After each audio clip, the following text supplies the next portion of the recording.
Assalamualaikum warahmatullahi wabarakatuh, pembelajar Indonesia. Kali ini kita akan merefresh materi statistika.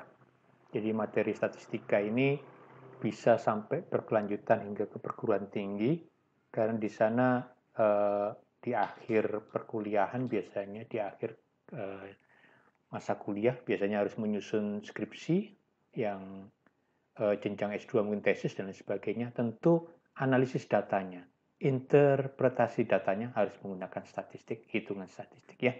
Oke, kita mulai dari konsepnya dulu. Kita mulai dari konsepnya dulu ya. Kita mulai dari konsepnya dulu.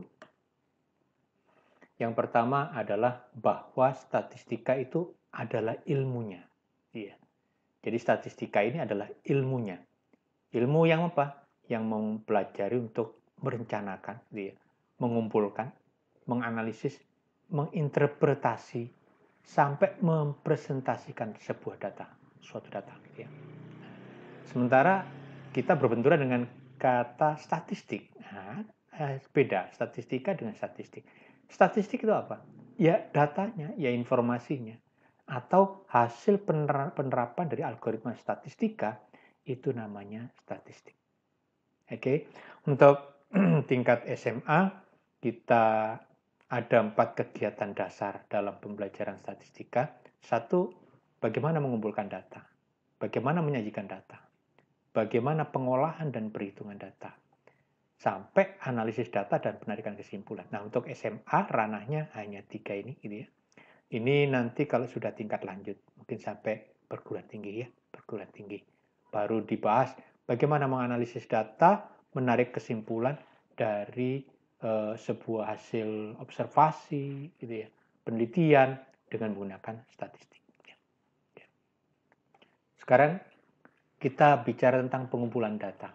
Tentu konsep data itu merupakan sekumpulan informasi. Ada data tunggal, gitu ya. Orang menyebutnya biasanya datum. Gitu ya. Nah, kalau datum itu menjadi data. Oke.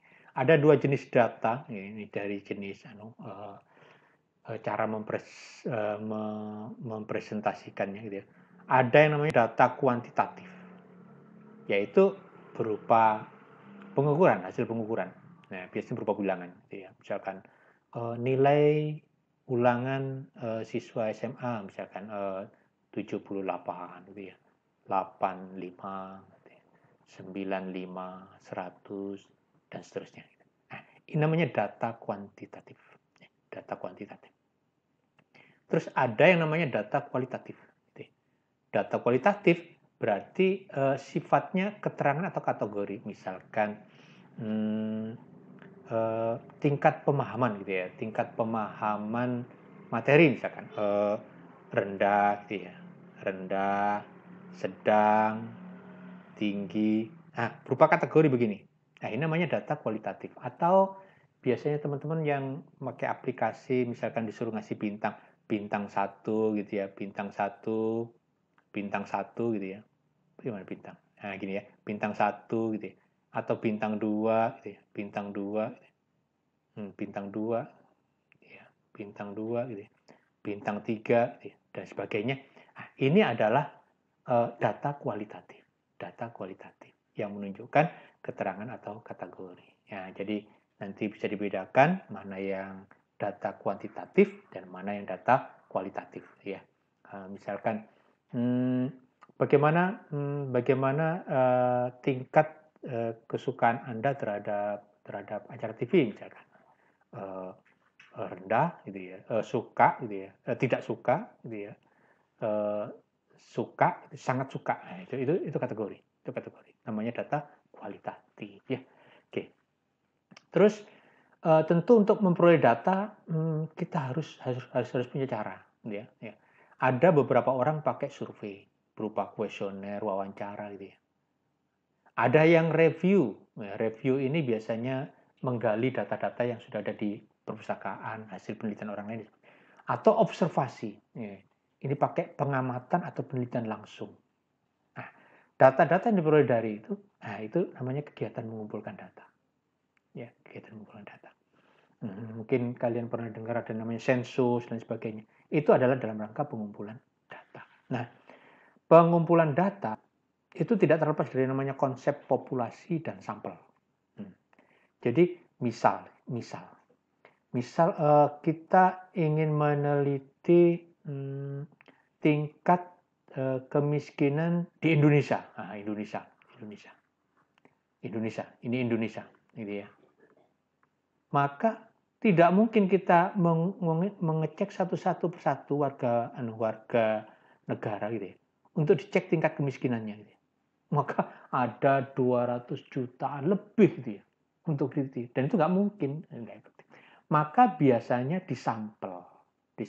Misalkan Sumatera diambil berapa persen, Jawa diambil berapa persen, Kalimantan diambil berapa persen, Sulawesi diambil berapa persen, Irian Jaya, NTB, NTT gitu, diambil berapa persen.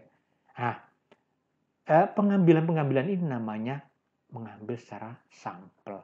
Tentu mengambil sampel itu harus benar-benar menggambarkan populasinya, menggambarkan populasi. Misalkan dari Sumatera, itu tentu misalkan dari Aceh diambil berapa gitu ya. Harus menggambarkan semuanya. Tidak boleh ngumpul di satu provinsi sini di Sumatera sini, nggak boleh. Gitu ya. Nggak boleh. Harus merata, menggambarkan, merepresentasikan populasi secara keseluruhan. Sehingga kesimpulan kalau diambil betul-betul itu adalah kesimpulan untuk menunjukkan data Indonesia seperti apa, gitu ya. Oke, seperti itu. Jadi ada populasi, ada sampel. Oke, nah sekarang masuk ke penyajian data. Jadi tadi yang pertama pengumpulan data, gitu ya. Pengumpulan data. Oke. Nah, yang kedua adalah penyajian data. Nah, ini penyajian data ya. Untuk video ini kita akan sampai ke penyajian data saja dulu ya. Oke. Nah, jadi setelah mengumpulkan data biasanya orang akan mengorganisasi data tersebut dan kemudian disajikan, gitu ya, disajikan.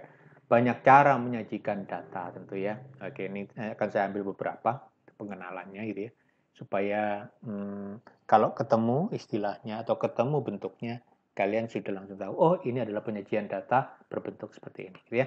Oke, yang pertama ada yang namanya bentuk daftar baris dan kolom.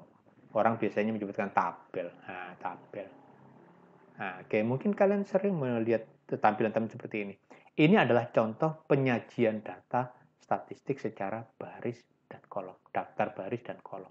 Nah, jadi ini penyajian juga ini ya. Oke. Terus penyajian yang kedua berupa diagram garis. Nah, diagram garis. Oke. Lihat, misalkan kita punya data seperti tabel ini. Kemudian kita akan membuat penyajian data berbentuk diagram garis gitu ya. Maka kita tinggal membuat, nah seperti ini. Oke, katakanlah barang A. Barang A 2006 itu ada 10 unit. Oke, 10 unit. Gitu ya. Terus 2007 ada 15 unit gitu ya. Nah, ini hubungkan. Ini hubungkan. Oke, hubungkan. Dari sini akan terlihat trennya. Oh, barang A dari tahun ke tahun semakin naik misalkan gitu ya. Terus barang B gitu ya, terjual sangat bagus, tetapi pada tahun 2009 gitu ya, dia mengalami penurunan yang drastis dari penjualannya. Nah, gitu misalkan. Nah, dari gambar begini akan kelihatan, tracknya akan kelihatan ya. Oke, itu diagram garis ya. Oke. Penyajian berikutnya diagram batang ya, tentu ini akan banyak kalian jumpai di instansi-instansi untuk melaporkan keadaan kegiatan dan sebagainya. Katakanlah yang tadi tabel tadi misalkan 2006 terjual 10 barang A, barang B 15. Maka kita bisa menggambarkan dalam bentuk diagram batang seperti ini. Nah, coba lihat 2006 barang jenis A gitu ya, laku 10, barang B 25. Dengan memasangkan begini kita akan tahu, oh barang A selalu lebih tinggi hasil penjualannya, barang B selalu lebih tinggi jumlah penjualannya dibanding barang A setiap tahunnya, kecuali tahun 2009 ini ya. Nah, bisa dilihat seperti itu. Ini namanya diagram batang ya, diagram batang. Penyajian selanjutnya, diagram lingkaran. Diagram lingkaran.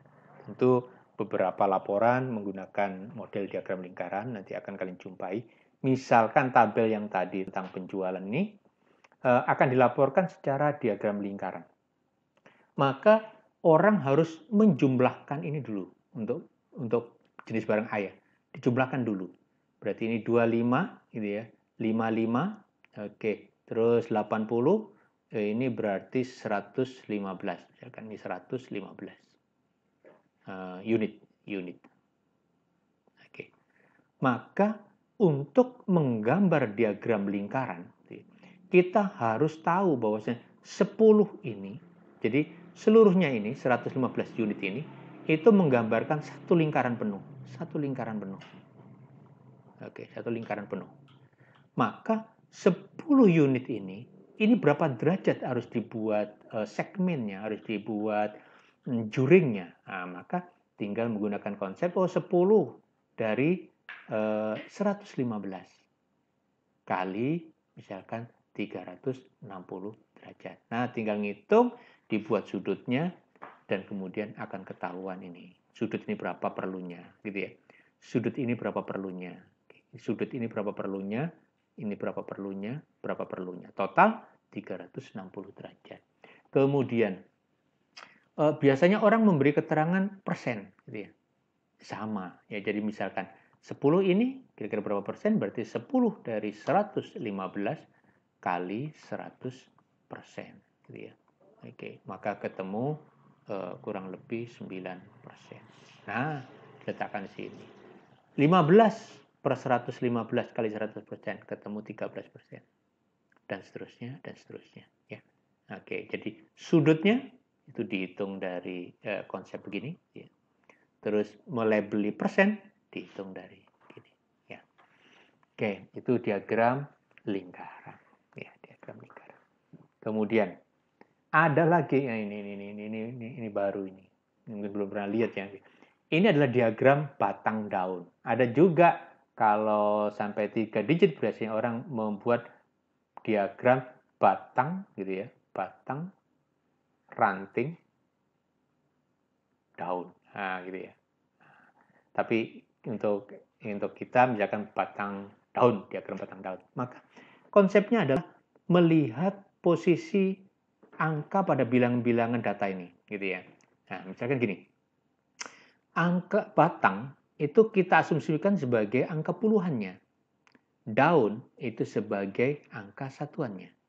Maka lihatlah, puluhan yang terkecil adalah 4. Oke, berarti ini 4 gitu ya. Ada setelah itu 5, setelah itu 6, 7 ada nggak? Ada 7. Oke. Nah, sekarang daunnya adalah satuannya. Oke, dengan puluhan 4, satuan terendahnya berapa di sini? Oke, 0 tidak ada, langsung 1. Oke, 41. Oke, sudah ya. Kepala 4.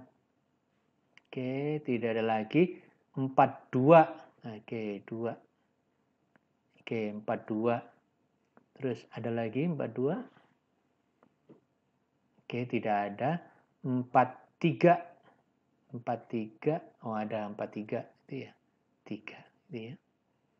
44. 44. Mana 44? Tidak ada. 45. Oh, berarti 5 ada itu ya. Oke, 45. 45. 45. 46. Oke, 46. Oke, 46. Terus 47. Oke, 47. Oke. Terus 48. 48. Oke. Sini. Nah, ini 48 lagi. Nah, 2 kali begini. Nah, itu. Oke. 48. Oke, 49. 49. Berarti 9. Nah. Oke ya. Dari sini orang langsung melihat, oh berarti yang puluhannya 4 itu ada 1, 2, 3, 4, 5, 6, 7, 8, 9. 9 data. Ya. Ya, oke. Kepala 5. 5. Oh ada 50. Oh berarti 0. Ya. Ada 51, berarti 1. Ada 51, 51, 51, nggak ada 52. 52, oke, ada 52.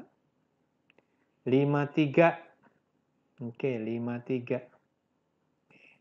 Ada 53 lagi, oke, 53. Ada 53, nggak ada lagi. 54, berarti 4. Ya, 54 nih. 54, ini berarti 4 lagi, gitu ya. 54, nggak ada lagi. 55, berarti 5. Oke, 55. 55, berarti 5 lagi. 56, oke, 56. Oke, 56, berarti 6, gitu ya. 6, 56, 56, 56, nggak ada lagi. Sekarang 57. Oke, ada 2. Oke, 57. Oke, nggak ada lagi. 58. Oke, ada 2, 8. Oke, terus 59. Oke, 59. Oke, tidak ada lagi. Oh, sorry, 56 ini belum ya. Berarti 6-nya ada 2. Ya. Nah, oke, 59 belum dicor. Oh, ada 2. Oke, 9. Seperti itu dan seterusnya. Ini namanya diagram batang daun. Sudah saya praktekkan cara menyajikannya ya. Oke, lanjut. Kira-kira penyajian seperti apa lagi? Ini daftar distribusi frekuensi data tunggal. Nah, ini namanya di stage seperti ini satu persatu ini. Ini namanya data tunggal, data tunggal. Maka distribusi frekuensinya berarti kita cari data terendahnya. Data terendah adalah 4. Oke, 4. Oke, setelah itu 5. Setelah itu 6. Ya, 7, 8, 9, 10. Lihat baik-baik. Ada yang namanya turus atau toli. Oke, toli. Oke.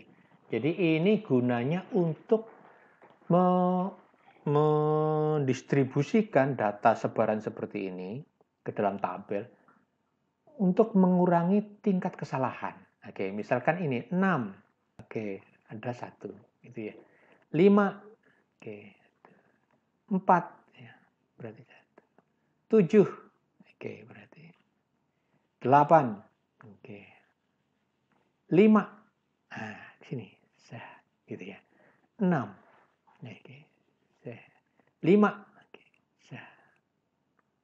8. 5. Oke. 10. 6. 2 kali 6. 7. Oke. 4. Oke. 5. Nah, kalau sudah 5 biasanya diikat. Gitu ya. 4. Oke. 7. Oke. 6. Diikat. Gitu ya. Nah, terus 5. Ya. 5. Terus 9. Oke. Terus 5. Oke. 7. 6. 2 kali. 7 lagi. Ikat. 8. 5. 7. 6. Nah, seperti itu. Berarti kita tinggal menuliskannya. Oh, ini banyaknya atau frekuensinya adalah 3. Ini 8. Ini 8. Ini 6. Ini 3. 1. 1. Gitu ya. Tinggal menjumlahkan. Harus pas jumlahnya ya. Berapa nih? 11, 19, 25, 28, 30.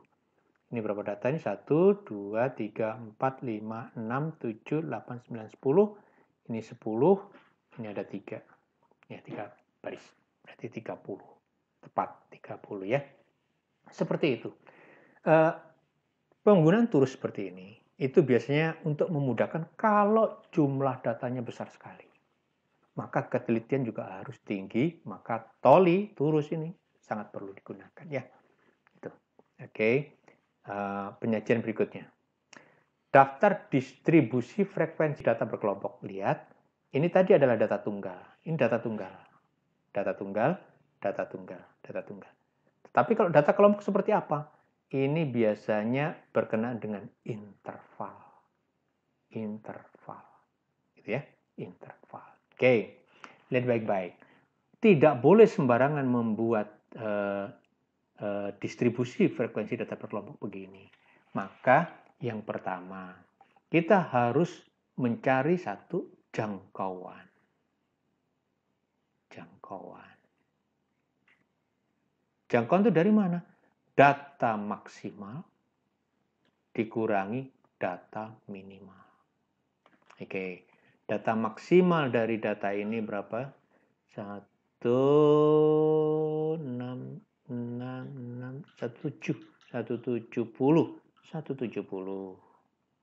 dikurangi yang terendah 14, 13 tidak ada ya. 14 terendah adalah 141. Oke. 141. Oke, maka ini adalah 29. Oke, jangkauannya adalah 29. Kemudian kita harus mencari banyaknya kelasnya harus berapa, gitu ya. Banyak kelas. Nah, banyak kelas. Ini nggak boleh sembarangan ya. Banyak kelas. Banyak kelas itu biasanya orang menggunakan rumus yang namanya rumus Stargess. Stargess. Nah, Stargess. Rumusnya bagaimana? Bahwasanya banyaknya kelas adalah 1 ditambah 3,3 kali log banyaknya data. Nah, ini kelas ya. Ini kelas ya, maaf. Ini kelas. Nah, banyaknya data. Maka kalau yang kita hitung ini adalah 1 ditambah 3,3 kali log ini ada berapa data ini? 1, 2, 3, 4, 5, 6, 7, 8, 9, 10. 10 kali 4, 40. Oke. Silakan pakai kalkulator. Boleh. Berarti berapa hasilnya? 1, 2, 3, 4, 5, 6. Kurang lebih gitu ya. Ini 5 koma ya. 5 koma gitu ya. 5 koma bla bla bla. Kalau dibulatkan, ini kurang lebih 6. Nah, jadi ada 6 ya. Oke, sekarang sorry, ini 6 lebih ya. 6 lebih gitu ya. 6 lebih, cuma lebihnya nggak sampai 5 sini ya. Nah, ini bulatkan jadi 6 ya. Oke, nanti dicek dengan kalkulator. Sekarang yang ketiga adalah kita harus mencari intervalnya. Interval itu adalah lebar kelas. Jadi ini masing-masing adalah kelas. Kelas pertama, kelas kedua, kelas ketiga, kelas keempat gitu ya. Nah, interval itu berarti lebar kelas. Lebar dari lebar setiap kelas. Interval dirumuskan berarti jangkauannya ini dibagi banyaknya kelas. Dibagi 6. Nah, ini hasilnya adalah 4 lebih gitu ya. 4 lebih, 4 lebih gitu ya. Nah, kalau dibulatkan adalah 5. Oke, berarti kita sudah tahu bahwasanya lebar intervalnya adalah 5. Oke, biasanya orang memulai dari data terkecil. Nah, sekarang interval pertama. Oke, kelas pertama ya, interval kelas pertama. Interval kelas pertama. Nah, berarti terendahnya 141. Oke, kalau intervalnya 5, berarti kita tinggal ngitung. Berarti 141, 142, 143, 144, 145. Oh, berarti ini 145. Kita tuliskan di sini 141 sampai 145. Ya. Setelah sini 146. Oke, karena ini sudah 145. 146. 146, 5 dari 146 berarti 146, 147, 148, 149, 150. Gitu ya. Nah, kemudian biasanya orang menjumlahkan aja, tambah 5, 6. Ini tambah 5 berarti 151. Tambah 5, 155. Gitu ya. Ke bawah tambah 5, 156. Ke bawah tambah 5, 160. Ini 161 sampai 165. 166 sampai 170. Maka dari kelas interval ini diharapkan semua data yang ada di sini bisa masuk ke rentang ini, gitu ya. Jadi ingat pakai rumus Stargess dan lain sebagainya urutannya ya. Oke, tinggal turus lagi ya. 154 berarti ini. 155, 141, 149, 159, 160, 160, 161, 150, 148. Oke, baris ini selesai. Baris kedua. 151, 156, 157, 157, 158 diikat, 142, 166, oke, 66, mohon maaf. Oke, 166, 167, 168, 143. Oke, baris 2 selesai. Baris 3. 145. Oke, 146. 147 ikat. Oke, 148. 158. Oke, 159, 162, 163. Oh, sorry. Diikat. Oke, 163, 153, 154 ikat. Oke, baris 3 selesai. Kurang satu baris, 155, 153, 164 di sini. 164, 165 sini, 162, 152, oke, 156, 163, oke, 169, 170 ikat. Selesai sudah baris ke-4. Oke, semoga sama.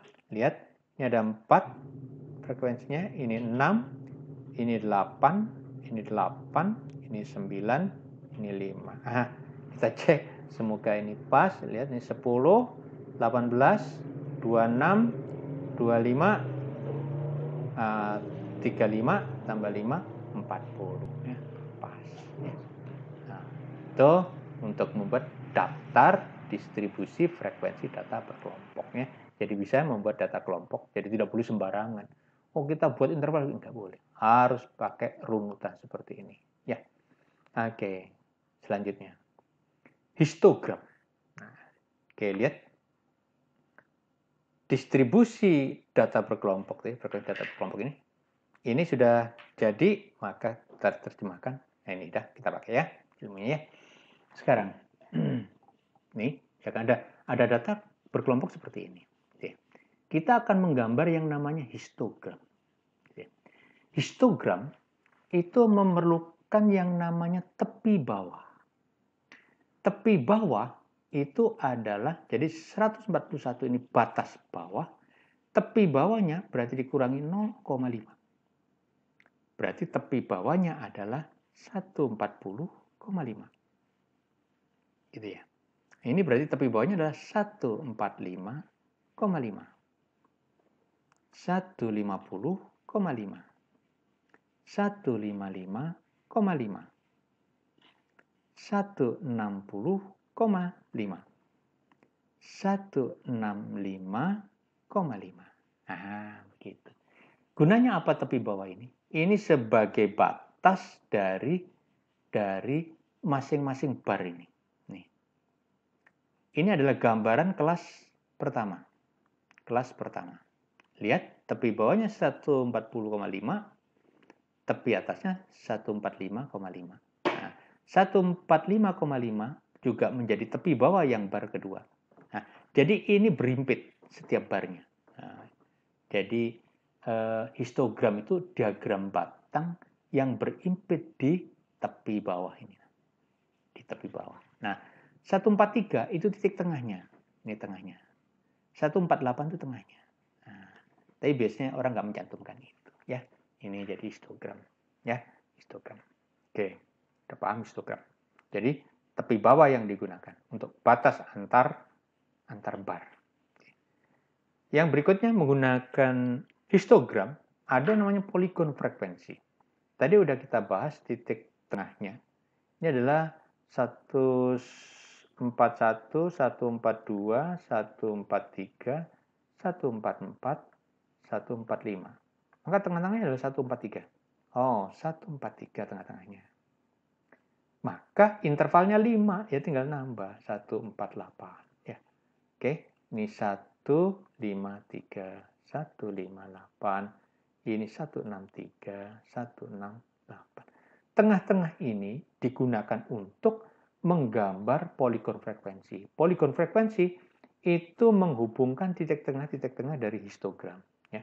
Jadi histogram, jadi tengahnya dari sini ya, tengahnya. Ini tengahnya. Ini tengahnya. Tengahnya.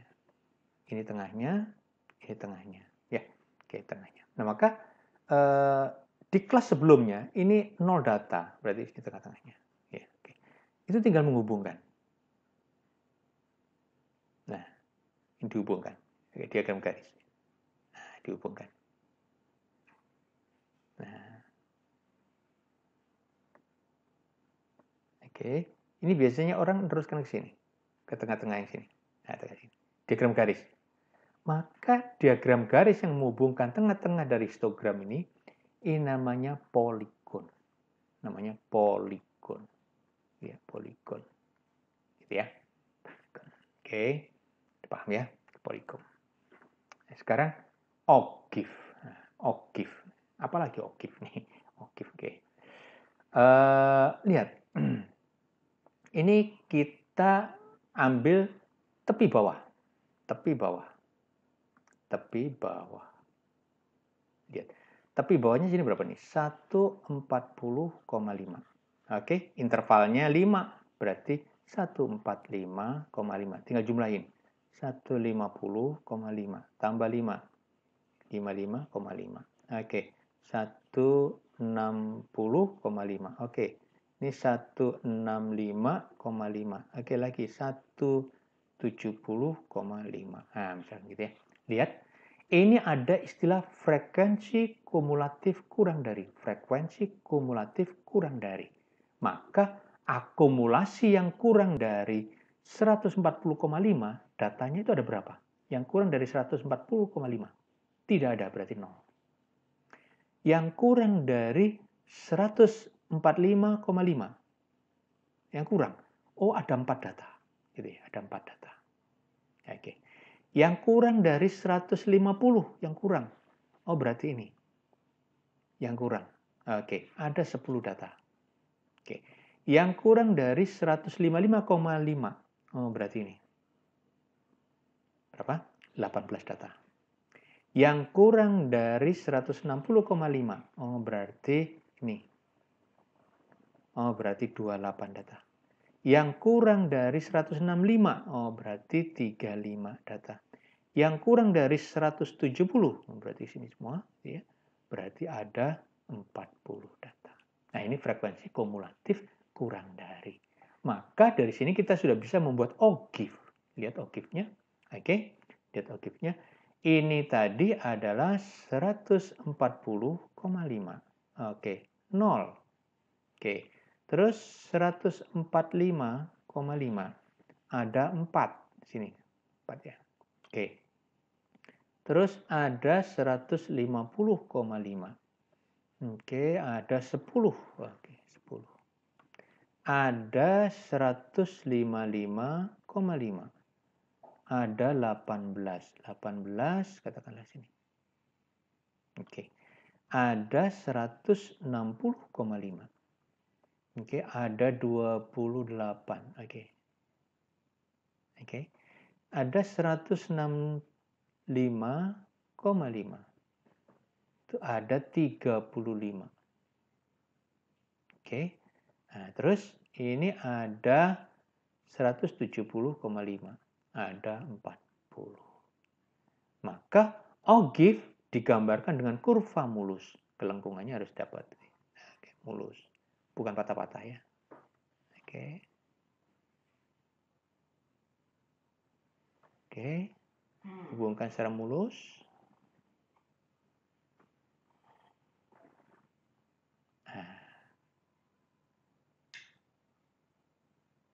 Nah, ini namanya ogif ya.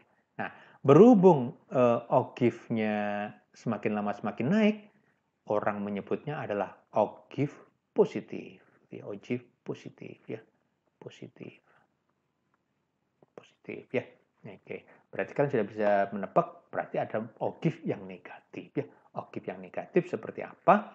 Ya, ini tadi tepi bawahnya berarti 140,5 ya. 145,5, 150,5, 155,5, 160,5, 165,5, 170,5. Oke, lebih dari. Yang lebih dari 140,5 lebih dari. Berarti ke sana. Berarti 40. Ya. Oke. Sekarang yang lebih dari 145,5 berarti ke sana. Nah, berarti 40, yang 4-nya nggak ikut, berarti 36. Gitu ya. Oke, berarti ini yang lebih dari 150,5. Berarti ini adalah 30. Berarti ini adalah, berarti 8-nya nggak ikut, berarti ini adalah 22. Oke, setelah itu 10-nya nggak ikut, berarti ada 12 data. Setelah itu 7-nya nggak ikut, berarti tinggal 5 data. Gitu ya. Oke, 5 data. Oke, setelah itu yang lebih dari 170 adalah 0. Nah, maka tentu hasilnya adalah makin mengecil gitu ya, makin mengecil ya. 140,5 itu ada di 40. Oke. 145,5 itu berapa? 36. 36 berarti sini. Oke. Setelah itu 150,5. Udah 30. Oke. Terus 155,5. Ada 22. 22 berarti di sini. Nah, 160,5. Ada 12. Berarti di sini. Oke. 165,5. Ada 5. Oke, 170,5 berarti 0. Oke. Maka kalau digambar secara kurva mulus, lengkung begini.